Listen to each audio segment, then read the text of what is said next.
ಅಲ್ಲಿ gas leak ಆಗುವಾಗೆ sound ಬರ್ತದೆ. Gas sound ಅಲ್ಲ, ಗ್ಯಾಸ್ ಲೀಕ್ ಆಗ್ತಾ ಉಂಟು. ಹಾಗೆ ಅದರದ್ದು ವಾಷರ್ ಹೋಗಿರ್ಬೋದು ಅಂತ ಅಕ್ಕನವ್ರ ಹತ್ರಕ್ಕೆಲ್ಲ ಕೇಳಬೇಕಾದ್ರೆ ಅವರು ಹಾಗೆ ಇದು ಸಿಲಿಂಡರ್ ಇದು ನೋಡಿ ವಾಷರ್ ಇದು ಹೀಗೆ ಇದ್ದರೆ ಹೋಗಿದೆ. ಒಂದು ಮಿಡಿಗೆ 1.5 ರೂಪಾಯಿ 200 ಮಿಡಿ ತಗೊಂಡದ್ದು ಉಂಟು. ಹಾಗೆ ನೀವು ಯಾರಾದರೂ ತಗೊಂಡಿದ್ದೀರಾ?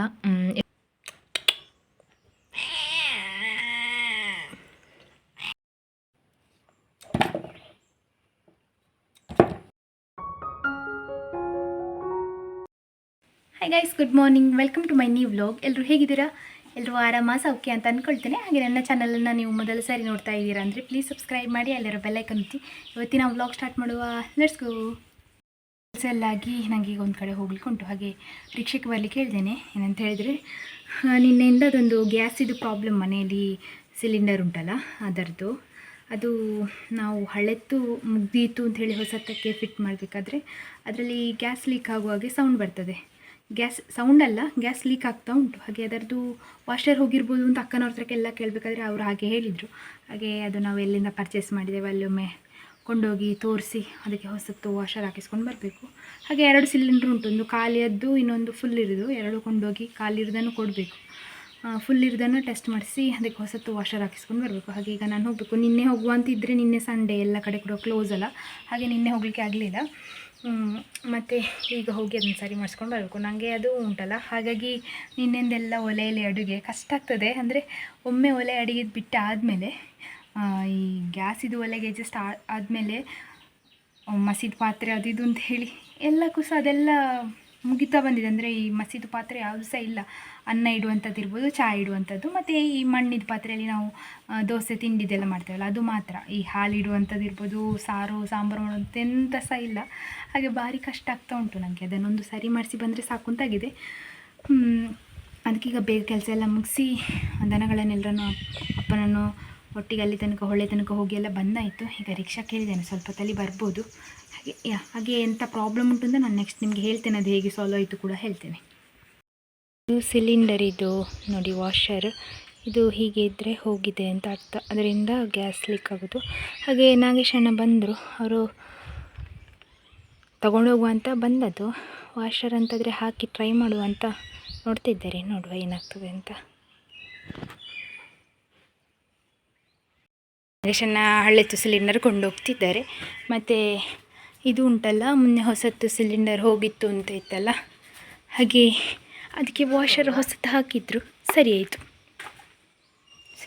ನಮ್ಮದು ಹೊರಗಡೆ ಇರೋದು, ಅಡಿಗೆ ರೂಮಿನ ಹೊರಗಡೆ. ಗ್ಯಾಸ್ ಸರಿ ಆಯಿತು.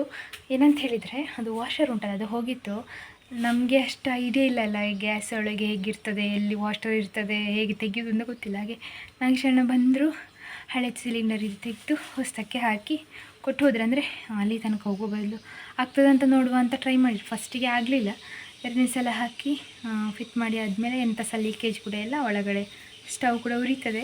ಹಾಗೆ ಒಂದು ವೇಳೆ ನಿಮ್ಮ ಗ್ಯಾಸ್ ಎಲ್ಸಿಗೆ ಸೌಂಡ್ ಬರ್ತದೆ ಅಂತಂದರೆ, ಸಮ್ಟೈಮ್ಸ್ ನಾನೆಂತ ಅಂದ್ಕೊಂಡಿದ್ದೆ ಅಂದರೆ ರೆಗ್ಯುಲೇಟ್ರಿದು ಪ್ರಾಬ್ಲಮ್ಮು, ರೆಗ್ಯುಲೇಟ್ರ್ ಹೊಸ ತರಬೇಕಷ್ಟೇ ಅಂತ.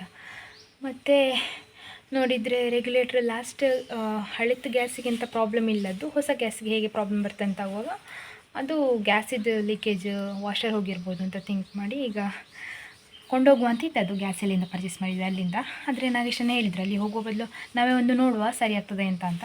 ಹಾಗೆ ಅದು ಸರಿ ಆಯಿತು.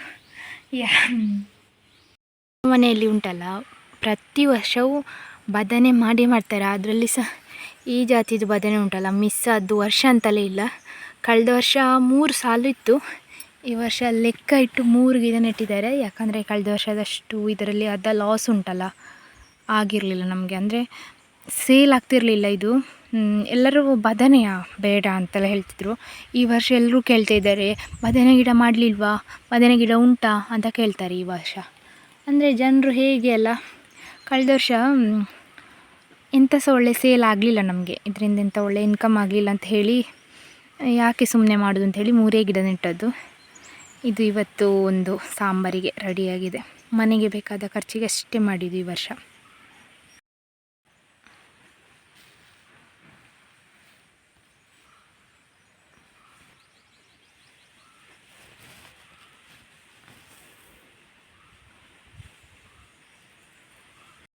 ಮಾವಿನ ಮಿಡಿ ಸಿಕ್ಕಿದೆ. ಇದು ನಾವು ಹಣ ಕೊಟ್ಟು ತಗೊಂಡದ್ದು. ಇಷ್ಟು ವರ್ಷದಲ್ಲಿ ಉಂಟಲ್ಲ ಅಪ್ಪ ಮಾವಿನ ಮಿಡಿ ಮರಕ್ಕೆ ಹತ್ತಿ ಅವರೇ ಕೊಯ್ತಿದ್ರು. ಹಾಗಾಗಿ ಮನೆಗೆ ಬಂದವರಿಗೆ ರಿಲೇಷನ್ಸ್ಗೆ ಎಲ್ಲರಿಗೆ ಸಹ ಉಪ್ಪಿನಕಾಯಿ ಡಬ್ಬದಲ್ಲಿ ತುಂಬಿಸಿಕೊಡ್ತಿದ್ರು. ಈ ಸಲ ಹಣ ಕೊಟ್ಟು ತಗೊಂಡದಲ್ಲ, ಹಾಗಾಗಿ ಯಾರಿಗೆ ಸಹ ಉಪ್ಪಿನಕಾಯಿ ಕೊಡಲಿಕ್ಕಿಲ್ಲಂತೆ. ನಾನು ಮುಂಚೆನೇ ನನ್ನ ವ್ಲಾಗಲ್ಲಿ ಹೇಳ್ತಿದ್ದೇನೆ. ಮತ್ತು ಇದಕ್ಕೆ 1.5 ರೂಪಾಯಿ, ಒಂದು ಮಿಡಿಗೆ 1.5 ರೂಪಾಯಿ, 200 ಮಿಡಿ ತಗೊಂಡದ್ದು ಉಂಟು. ಹಾಗೆ ನೀವು ಯಾರಾದರೂ ತಗೊಂಡಿದ್ದೀರಾ, ಎಷ್ಟು ರೂಪಾಯಿ ಕೊಟ್ಟಿದ್ದೀರಾ ಅಂತ ಹೇಳಿ ನನಗೆ ಕಮೆಂಟಲ್ಲಿ. ಹಾಗೆ ಇದು ಕಾಡು ಮಾವಿನ ಮಿಡಿ. ಉಪ್ಪಿನಕಾಯಿಗೆ ನಾವೆಲ್ಲರೂ ಕೂಡ ಇಂಥದನ್ನೇ ಉಪಯೋಗ ಮಾಡೋದು. ನಮ್ಮ ಮನೆಯಲ್ಲಿ ತೋಟದಲ್ಲಿ ಬೇರೆ ಬೇರೆ ಟೈಪ್ ಇದುಂಟು, ಆದರೆ ಉಪ್ಪಿನಕಾಯಿಗೆ ಇದೇ ಮಾವಿನಕಾಯಿ ಆಗಬೇಕು, ಕಾಡಲ್ಲಿ ಸಿಗುವಂಥದ್ದು.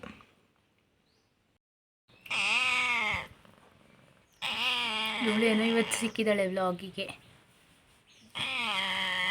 ಜೂನಿ ಪ್ರೆಗ್ನಿ, ಎಲ್ಲರೂ ಸಹ ಬ್ಲೆಸ್ ಮಾಡಿ ನನ್ನ ಜೂನಿಗೆ. ಜೂನಮ್ಮ ಜೂನಮ್ಮ.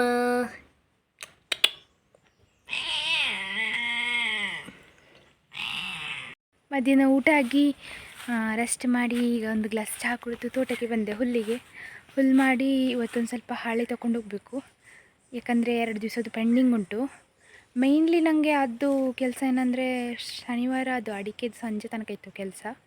ನಿನ್ನೆ ಒಂದು ಕಡೆ ಹೋಗಲಿಕ್ಕಿತ್ತು, ಬರುವಾಗಲೇ 4 ಗಂಟೆ ಆಗಿದೆ. ಆಮೇಲೆ ಮನೇದು ಕೆಲಸ ಇರ್ತದಲ್ಲ, 4 ಗಂಟೆಗೆ ಬಂದು ಕೂಡ ಹುಲ್ಲು ಮಾಡಿ, ಮತ್ತು ಗ್ಯಾಸಿದ್ದು ಪ್ರಾಬ್ಲಮ್ ಇದ್ದದ್ರಿಂದ ಅಡುಗೆ ಎಲ್ಲ ಒಲೆಯಲ್ಲಿ ಮಾಡಲಿಕ್ಕಿತ್ತು. ಹಾಗೆ ಅದು ಸ್ವಲ್ಪ ಕಷ್ಟ. ಗ್ಯಾಸಿಗೆ ಅಡ್ಜಸ್ಟ್ ಆದಮೇಲೆ ಒಲೆಯಲ್ಲಿ ಚಿಕ್ಕ ಚಿಕ್ಕ ಪಾತ್ರೆಗಳನ್ನು ಅಡ್ಜಸ್ಟ್ ಮಾಡೋದು ತುಂಬ ಕಷ್ಟ. ಹಾಗೆ ಅದೆಲ್ಲ ಮಾಡುವಷ್ಟರಲ್ಲೇ ನಿನ್ನೆ ಸರಿ ವ್ಲಾಗ್ ಮಾಡಲಿಕ್ಕೆ ಆಗೋದಿಲ್ಲ ಅಂಥೇಳಿ ಮಾಡಲಿಲ್ಲ ನಾನು ನಿನ್ನೆ ವ್ಲಾಗು. ಮಾಡಿದ್ದೆ, ಅದು ಒಂದು ಸಾಕಾಗಲಿಕ್ಕಿಲ್ಲ ಅಂಥೇಳಿ ಅದನ್ನು ಮತ್ತೆ ಎಡಿಟ್ ಮಾಡಲಿಕ್ಕೆ ಕೂಡ ಹೋಗಲಿಲ್ಲ.